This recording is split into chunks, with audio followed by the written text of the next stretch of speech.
The sun beat down on the city streets, glinting off windshields and glass storefronts.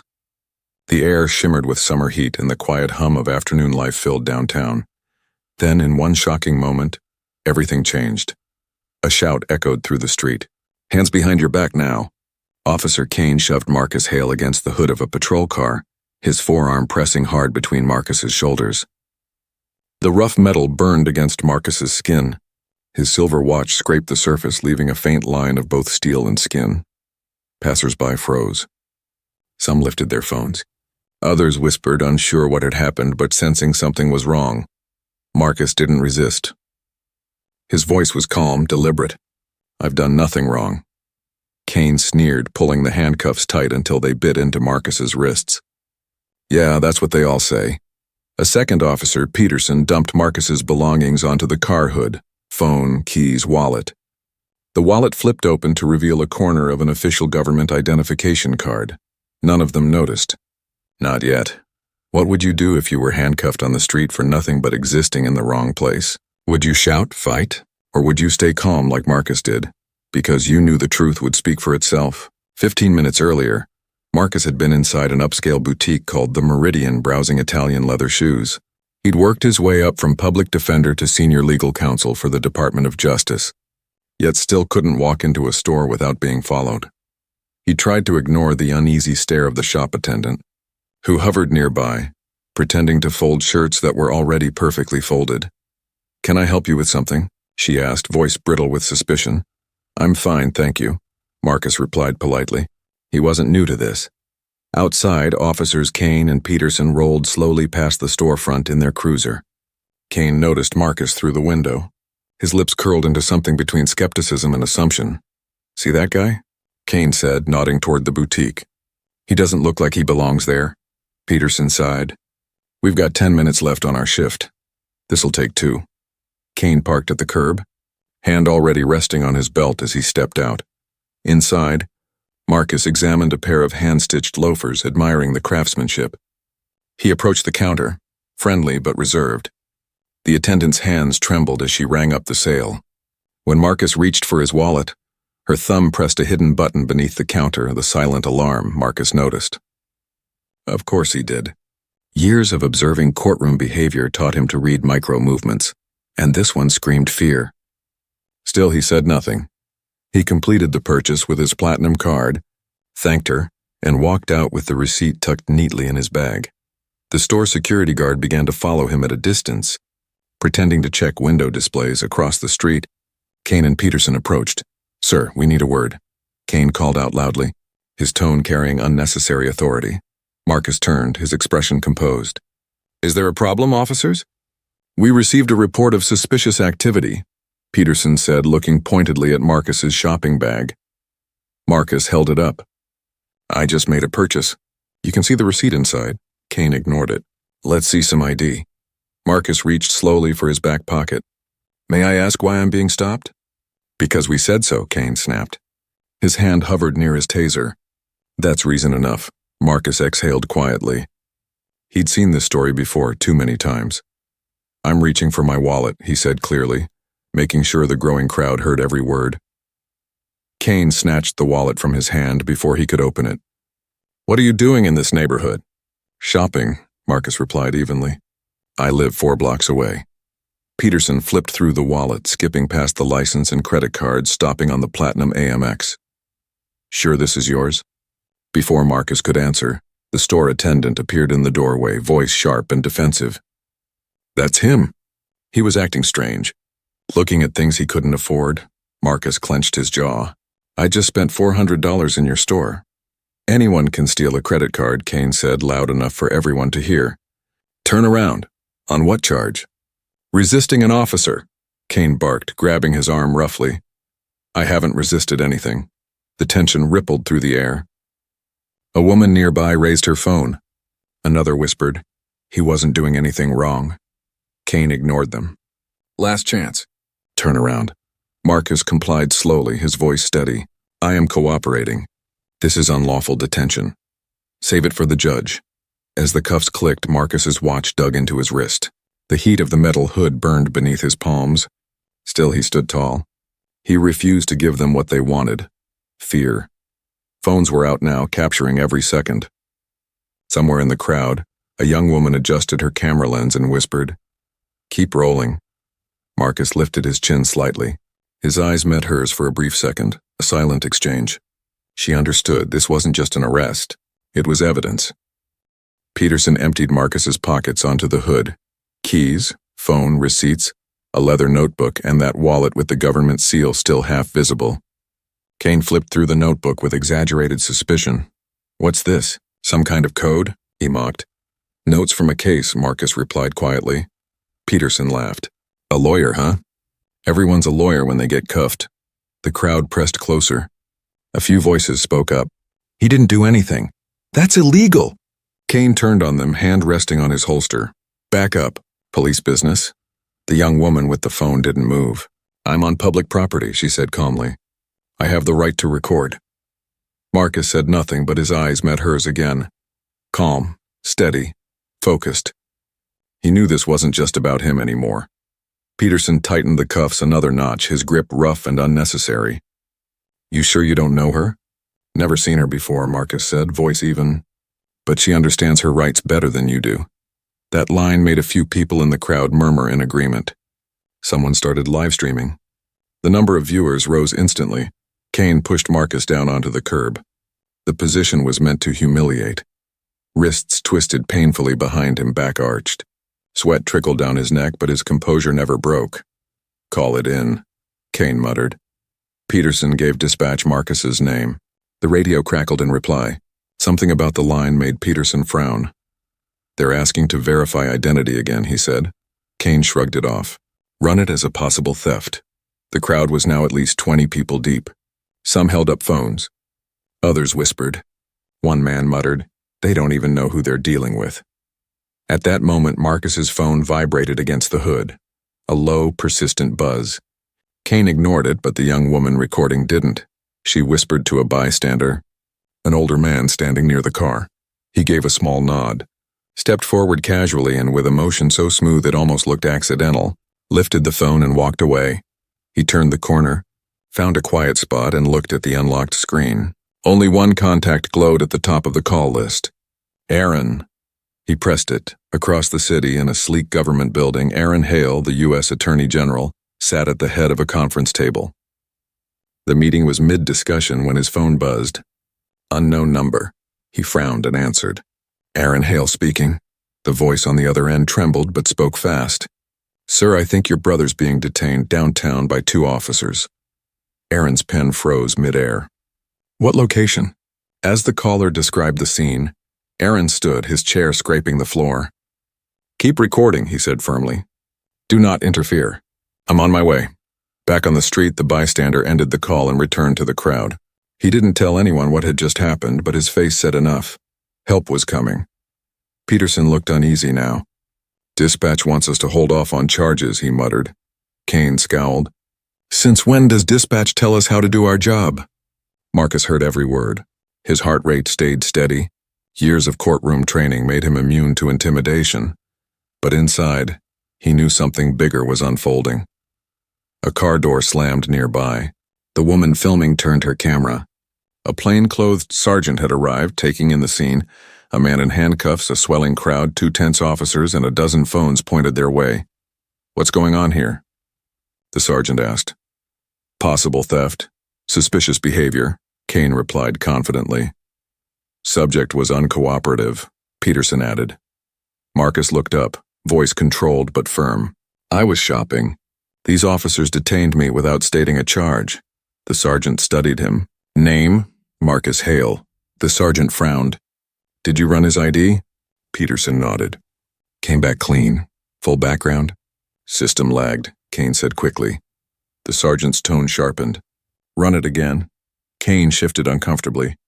"With all due respect, Sarge, we've got procedure." "Run it again." Behind him, the young woman held her phone higher, capturing everything. The tension thickened. Somewhere far off, sirens began to echo, getting closer. The crowd whispered, "Something's happening." "More cops?" "No, those are government plates." The sergeant's radio crackled and he stepped aside to listen.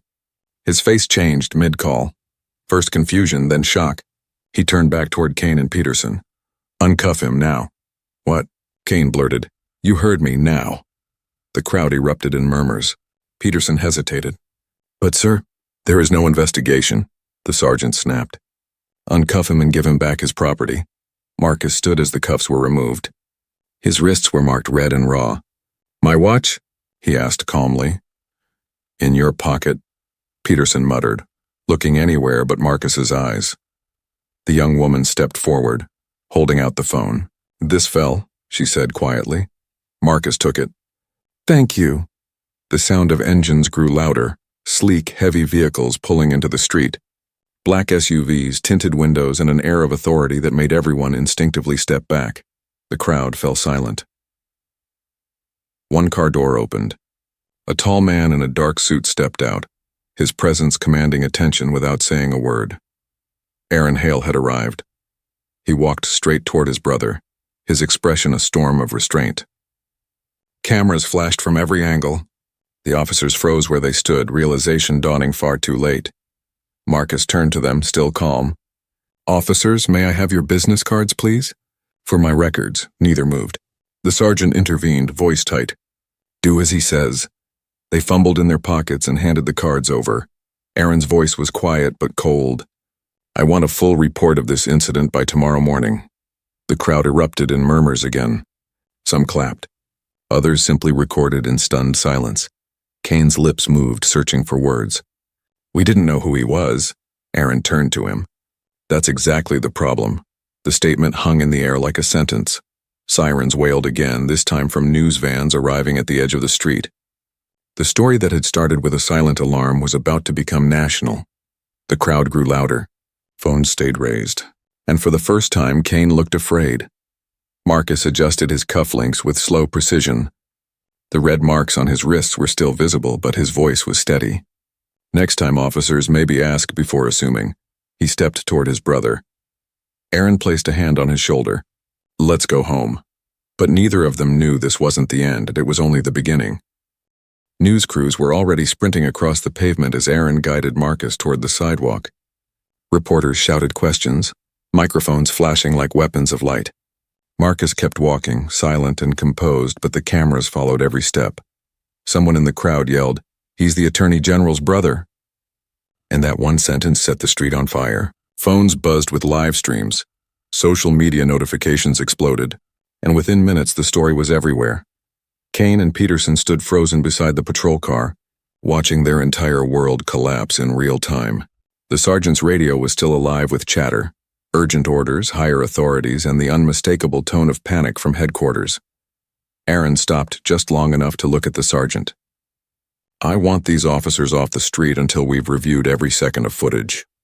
The sergeant nodded immediately. "Yes, sir." Across the boulevard, the young woman who had filmed everything sent the footage to several news outlets at once.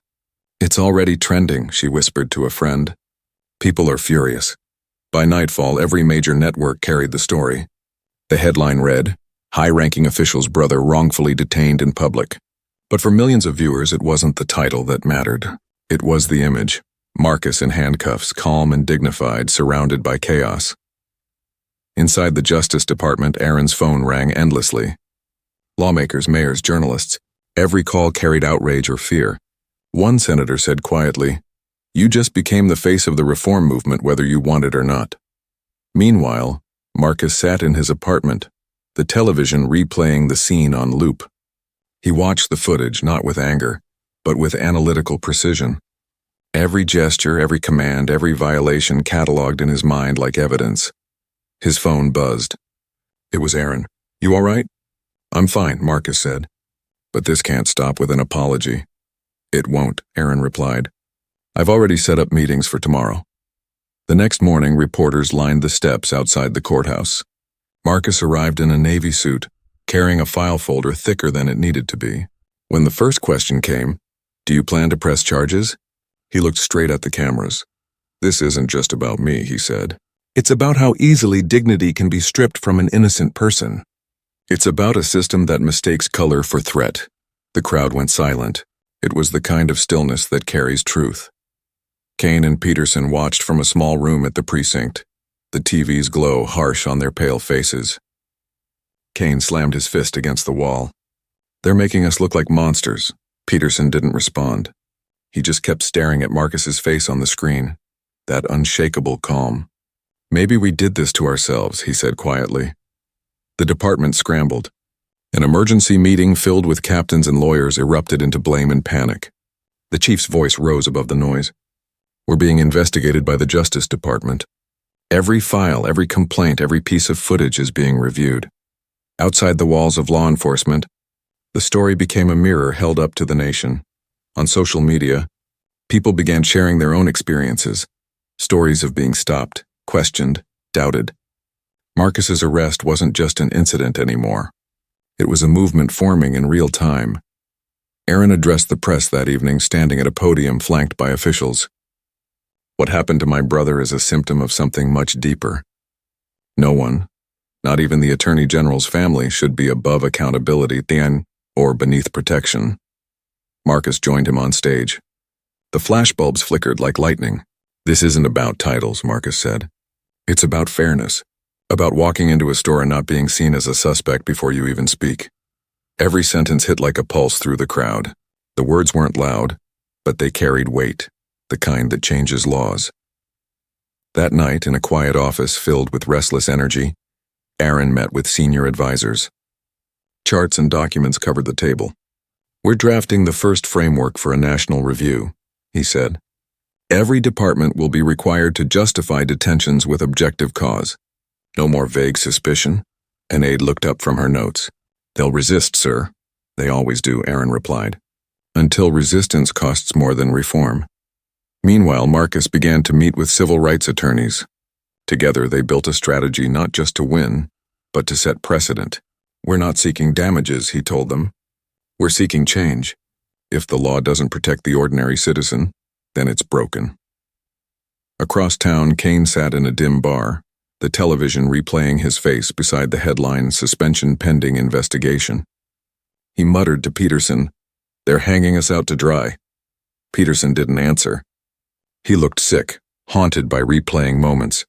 The sneer, the cuffs, the phone vibrating on the hood.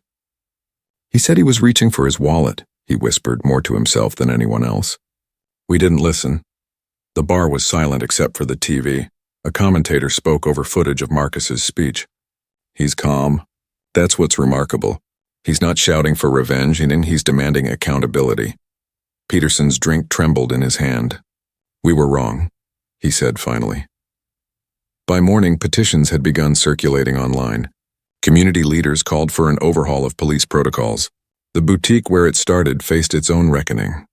Protests outside the store, statements of apology, and plummeting sales. The employee who pressed the silent alarm gave an interview, her voice shaking. "I misread the situation. I thought something was off." "You thought he was off," the reporter corrected gently. She had no answer. Days later, the boutique issued a public apology, promising new training programs. But Marcus wasn't interested in words. "Training without accountability is decoration," he told a journalist. The footage of the incident hit 1 million views in less than 24 hours. It wasn't just a video anymore, it was evidence of something undeniable. In conference rooms and living rooms alike, people began asking the same question. If it can happen to someone like him, who's safe from it happening at all? The spark had become a flame, and the flame was spreading fast. The hearings began in a packed federal building where tension buzzed like static in the air. Reporters filled every seat, their pens poised to capture history. Cameras lined the back walls, ready to broadcast each word across the country. Marcus sat at the front table beside a panel of legal experts. His demeanor was calm, precise, the same way he had been on that street. But his eyes carried the gravity of someone who had seen the system from both sides, the courtroom and the curb. The first question came from a senator. "Mr. Hale, why pursue reform instead of simply filing a civil suit?" Marcus leaned forward slightly. "Because lawsuits fix incidents. Reform fixes systems, and systems are what failed me that day." The room fell silent. Even the cameras seemed to pause. Another senator asked, "What, in your view, should accountability look like?" "Accountability," Marcus said slowly, "isn't punishment. It's protection. It's ensuring that the next man who looks like me can walk into a store without suspicion following behind him. Every word landed like stone. Outside the courthouse, crowds gathered holding signs that read, "Justice means change and reform, not excuses." Live reporters spoke of the Hale incident as if it were already a chapter in American history. Aaron watched from his office, eyes on the broadcast but mind on the nation. He knew that the story had become larger than any courtroom could contain. He picked up the phone. "Contact every police chief in the country," he said. "We're holding a national summit. It's time to redefine what public safety means." Across the city, Officer Peterson was called into an internal affairs room. He sat stiffly, surrounded by investigators. One of them pressed play on the body camera footage. The room filled with the sounds of that day: commands, protests, the metallic click of handcuffs. "Officer Peterson," the investigator said, "at what point did you believe Mr. Hale posed a threat?" Peterson swallowed hard. It wasn't that he posed a threat. "He just seemed out of place." "Out of place?" the investigator repeated. "Define that." Peterson hesitated. "The store. The neighborhood." The lead investigator paused the video. "Do you understand how that sounds?" Peterson nodded weakly. "I do now." Kane's interview didn't go as well. He came in defensive, arms crossed, jaw tight. "We followed procedure," he insisted. "Suspicious call, noncompliance, we acted accordingly." The investigator gestured to the screen. "He told you he was reaching for his wallet. You ignored his words and his ID. You made assumptions that escalated everything." Kane leaned back in his chair. "We can't read minds out there." "You don't have to," the investigator replied. "You just have to listen." By the time the hearings ended, both officers were suspended without pay pending review. But in the court of public opinion, the verdict had already been delivered. In corporate boardrooms, executives from the boutique chain met in panic. Their sales had plummeted by 30%. The CEO slammed his hand against the table. One incident, and now we're a symbol of discrimination. A marketing director replied softly, "It wasn't one incident. It was one that got filmed." The company announced mandatory anti-bias training and $1 million donation to civil rights causes. But the gesture felt hollow. The internet doesn't forgive quickly, and the public wanted more than charity. They wanted change. Aaron and Marcus continued their work quietly, meeting with legal advisors, advocacy groups, and police officials. They built something ambitious, a framework that could reshape how officers approach suspicious behavior calls. Late one night in Aaron's office, Marcus stood by the window looking out at the Capitol lights. "It's strange," he said. "One mistake on their part became the moment that defines our careers," Aaron replied without looking up from his notes. "Then let's make sure it defines something bigger than us." The next morning, Aaron announced the launch of a federal initiative, the Fair Conduct Program. Every police department in the country would be required to submit data on stops, detentions, and outcomes by demographic category. Transparency would no longer be optional. Reactions were instant. Some hailed it as progress. Others called it overreach. But for the first time, a conversation that had always simmered beneath the surface had become law. Marcus spoke at universities and legal forums, sharing his experience not as a victim, but as a catalyst. "I didn't ask to be a symbol," he said, "but symbols have power, if you turn them into action." Meanwhile, Kane retreated from public life, his name trending alongside every article about the case. He gave one interview to a minor news outlet. "My career's over," he said bitterly. "All because of politics," the interviewer responded quietly, "or because of a decision." Weeks turned into months. Departments across the nation began adopting new policies. Training videos now included scenarios based on the Hale incident, how not to turn suspicion into discrimination, and for the first time, numbers began to shift. Detentions without arrest declined. Complaints dropped. Communities noticed. One evening, Marcus visited a police academy to speak with cadets. He stood before a class of fresh recruits and said, "I'm not here to condemn you. I'm here to remind you that power without restraint becomes oppression. Every badge you wear represents trust. Don't make someone regret giving it to you." The room was silent. The young cadets didn't look away. Back home, Aaron watched footage of that speech with quiet pride. The story had started as a crisis. Now it was becoming a blueprint for change. But deep inside both brothers, a quiet truth lingered. Change was fragile, and there were people who wanted it undone. The backlash started quietly, like a storm forming far beyond the horizon. Anonymous emails, opinion pieces, small-town sheriffs going on radio shows calling the reforms an insult to law enforcement. Then came the headlines accusing the Hale brothers of waging a political crusade. Aaron had expected resistance. What he didn't expect was the depth of it. Some police unions began funding campaigns against the new policies, claiming they handcuffed officers instead of criminals. Talk shows debated whether accountability had gone too far. Every interview he gave was twisted into fuel for one side or another. Marcus saw it coming. "They're afraid of losing control," he told Aaron late one night. "They built a system that protects itself first. Anything that threatens that looks like an attack." Aaron nodded. "Then we'll keep attacking the problem until it can't hide." At the same time, Kane resurfaced online. He appeared in a video titled, "The Other Side of the Story," sitting in a poorly lit room speaking directly to the camera. "I did my job. I stopped a man who fit a suspicious description. Now I'm unemployed, my family's suffering, and the people calling me racist don't know the first thing about what it's like out there." The video spread fast, feeding echo chambers that wanted an excuse to reject reform. Marcus watched it once, expression unreadable. "That man still doesn't understand what he did," he said quietly. "He thinks bias is just an opinion. It's power disguised as instinct." Despite the noise, progress continued. Cities began reporting measurable improvement in public trust surveys. Body cameras that once served as defense for officers now became protection for citizens. Departments started hiring community liaisons to mediate between police and neighborhoods they had long alienated. But progress came with exhaustion. Marcus spent long hours traveling, speaking at conferences, testifying in hearings, reviewing reports from departments still resisting compliance. Every time he spoke, people listened. Every time he paused, the silence that followed felt like hope fighting to stay alive. Aaron bore his own weight. Political allies warned him that he was pushing too fast. "Change this big makes enemies," one advisor said. "You're risking your career," he answered simply. "Careers end. Justice doesn't."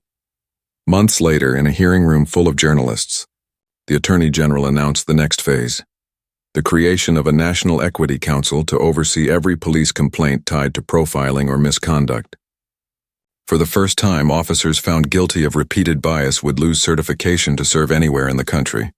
The announcement shook departments nationwide. Some hailed it as revolutionary, others called it betrayal. But the numbers didn't lie. For the first time in decades, reports of racially motivated detentions were decreasing. Meanwhile, in a small apartment on the city's edge, Kane stared at the screen showing Marcus's latest speech. He hadn't shaved in weeks. Bills piled on his table. The bitterness he'd carried began to crack under the weight of silence. For the first time, he rewound the footage of that day, his own body camera video. He watched himself grabbing Marcus, watched the crowd, the fear, the arrogance. The sound of Marcus's voice saying, "I'm cooperating," echoed like a verdict. He paused the video and whispered, "What if he's right?" Across town, Marcus was sitting in a community meeting. An elderly woman stood and said, "I watched what they did to you. I thought of my grandson. He gets stopped all the time just for walking home from work. Thank you for not walking away." Her words hit harder than applause. Marcus smiled gently. "None of this means anything if your grandson still has to be afraid," he said. "That's why we keep pushing." At the Justice Department, Aaron began preparing the annual report on the reform's progress. The numbers told a story even he hadn't expected. Detentions without probable cause had dropped 32% nationwide. Departments with new training showed dramatic reductions in citizen complaints. Still, the resistance didn't vanish. Some states refused to comply, filing lawsuits to block federal oversight. Cable news panels reignited the argument that policing has been weakened. Aaron held a press conference. "If your definition of strength depends on violating someone's rights, then you were never strong to begin with." The room fell silent. That quote became the headline the next day. Weeks passed and time gave the story new shape. The Hale brothers had become more than public figures. They were symbols of accountability, of composure, of what could happen when people stood against the machinery of habit and bias. Yet symbols carried their own burdens. Privacy vanished. Marcus couldn't walk down a street without someone recognizing him. Aaron's political opponents began using his name as shorthand for overreach. The work had made them both powerful and vulnerable. One night after a long day of meetings, Marcus sat in his car outside the Justice Department. He didn't start the engine. He just watched the city lights reflecting on the windshield. A young officer walking by recognized him and stopped. "Sir," she said nervously, "I just want you to know the new training changed everything for us. We know the rules now. We know what to look for and what not to assume." Marcus looked up at her, tired but encouraged. "Then it's working," he said. When she walked away, he exhaled deeply and finally started the car. Change had begun to take root, but its survival would depend on those who came next. The brothers knew that. They also knew the system they were fighting had been built over generations. It wouldn't collapse easily. The next chapter of their fight was about to begin, and this time the opposition wouldn't just be public. It would come from within the halls of power itself. Months later, a thin chill lingered in the air as Washington prepared for another announcement from the Justice Department. The press called it the final phase, though no one truly knew what it would mean. Inside the marble halls, Aaron stood before a crowd of officials, activists, and journalists. Marcus was beside him, calm as always, holding a folder that carried more weight than anyone could see. Aaron began slowly. 1 year ago, a routine stop revealed everything broken in our system. Today, that moment becomes the foundation for something new. He paused. Cameras clicked, pens scratched paper, hearts waited. The Equitable Enforcement Act will now require every law enforcement agency receiving federal funds to track, review, and publicly report all detentions, uses of force, and outcomes, not as a favor, as a duty. Applause filled the room, thunderous and sustained. For the first time in a long time, hope sounded louder than outrage. Marcus took a step forward. "Accountability isn't punishment," he said. "It's progress. It means no more invisible victims.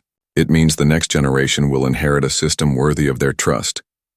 The applause grew louder, but his words didn't feel like victory. They felt like a promise. Across town, Kane watched from his apartment. His face was older now, hollowed by regret and long nights. The glow of the television cast soft light over stacks of unopened mail and job rejection letters. He reached for the remote but stopped halfway. For a long time, he just listened to Marcus speak.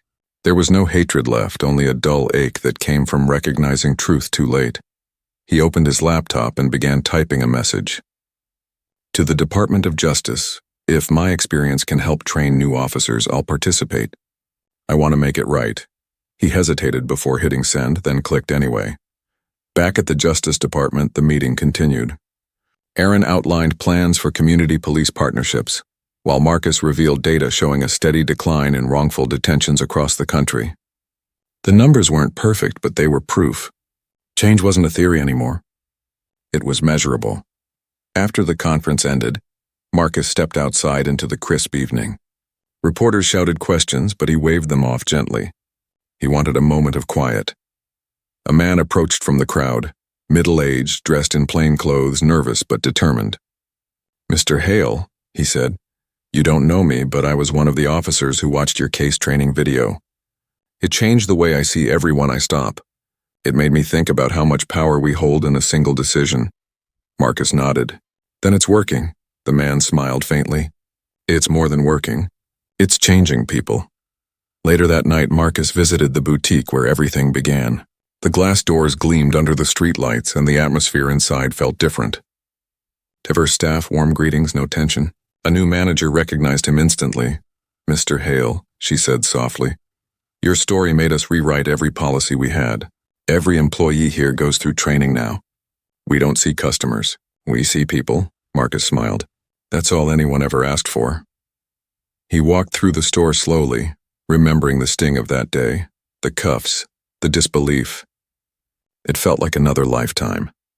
When he reached the counter to pay for a simple pair of shoes, the cashier handed him the receipt with steady hands and genuine respect. "Thank you for giving us a reason to be better," she said.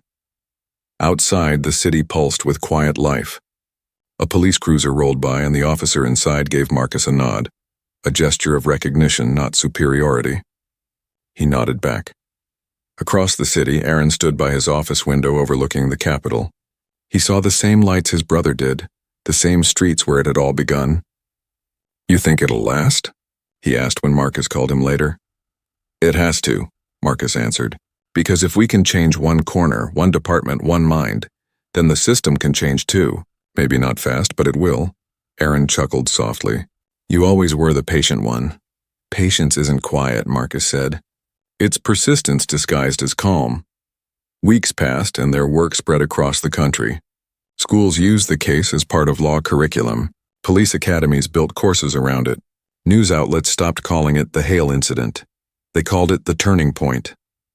At a university graduation, Marcus stood at the podium addressing new law students. "The law means nothing until it protects everyone. The next time you face injustice, remember, silence keeps systems alive. Courage changes them."